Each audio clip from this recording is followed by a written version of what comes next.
this is Krista, and I wanted to kick off my new channel with some ideas for self-healing, self-love, and getting over some traumatic situations that may still have its death grip on you. I have been suffering through many different traumas throughout my entire life. I've been suffering with them since the age of 2, and I've been in and out of conventional therapy since then, and it's never truly worked for me as well as I would have liked. The only type of therapy that has really helped me is self-counseling, working on myself, and using journaling, walks, getting out, just focusing on my body, doing the right thing for my body, eating right, and really just working on myself in various ways. I am Wiccan, so I've done many rituals to try to help myself overcome the traumas that I've been through in the past. And a great big part of my healing journey since I started it, which was about 6 years ago now, a great big huge part of that definitely goes to tarot.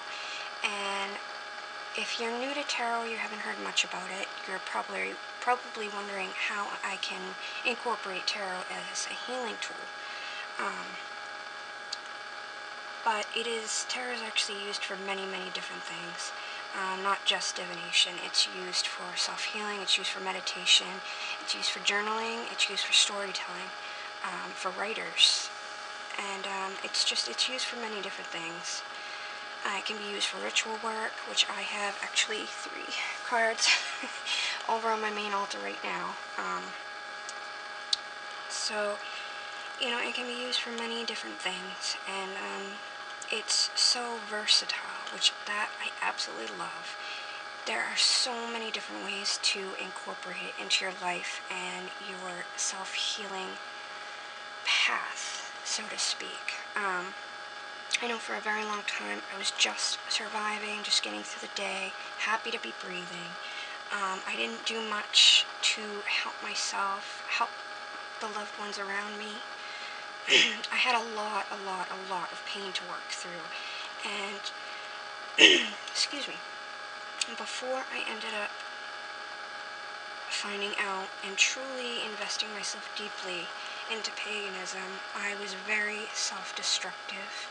I suffered from addiction, I suffered from self-harm, I suffered from hurting myself practically in any possible way because I thought it's what I deserved, it's the only thing I knew, and it was comforting because it was literally, like I said, the only thing that I knew. I didn't know I deserved anything more than that, and I had been told all throughout my childhood that I would never amount to anything. And I really took that to heart, and for the longest time, it's very hard to look back, but at the same time, it was so long ago, almost now, that it feels like it was a different lifetime, and I am such a changed individual now, and I have overcome so much that it almost seems like a dream, more of a nightmare, but it just doesn't seem like it really happened, but it did, and I am still suffering in various ways. I still suffer from PTSD and anxiety here and there, but I have been working on myself for a very long time now, and tarot has been a wonderful tool, and I really want to tell you guys about these 4 decks. Since I've been working with tarot for a long time, these have come to be the best decks that I've personally worked with for self-work and self-healing. I'm going to talk about the first 2, and then I'm going to do a part 2 and talk about the next 2, and talk about just why each of these decks are good for certain things, and yeah, so I'm going to go with the first one. this is a great deck if you're just getting into tarot, you don't know much about tarot. It's the Rider-Waite-Smith deck. It is the universal version, and I really love this deck for everyday use. I use it for everyday daily draws. I love how the images look like they were drawn with, you know, as you can see, with a colored pencil. It's very comforting to look at. It's just a great deck. It's honest. It has a healthy balance of both masculine and feminine energies. It's great in that essence. So this is really, really, truly a wonderful deck for everyday work. I highly recommend it, especially if you only want to buy and invest in one deck. I would highly suggest Rider-Waite, because, I mean, every tarot book on the market, if you're going to be learning to work with tarot, about 90% of them are Rider-Waite based, and most of the images in the books have the Rider-Waite images within them. So, because of that, it's a highly recommended deck, and I love it very, very much. The next deck I want to talk about is the Shadowscapes deck. Now this deck is extremely gentle, very nurturing, very motherly, divine feminine type of feeling of energies,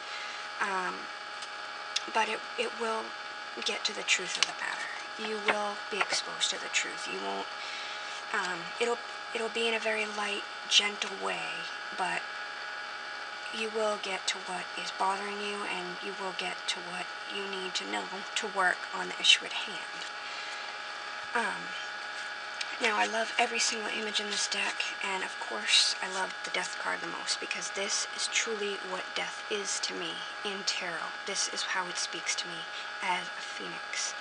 As a phoenix burning away everything that they were, everything that they knew, and totally transforming into this beautiful new being. That is death to me. So this deck, I used for a very long time. It was the deck I originally started using for self-healing, self-daily work. So I would greatly, highly recommend that deck, especially if you're in a time in your life where you've been hurt dramatically in a lot of ways, and you really need to work on yourself and get back to a comfortable place. So I guess I'll see you guys in part 2, and we'll talk more.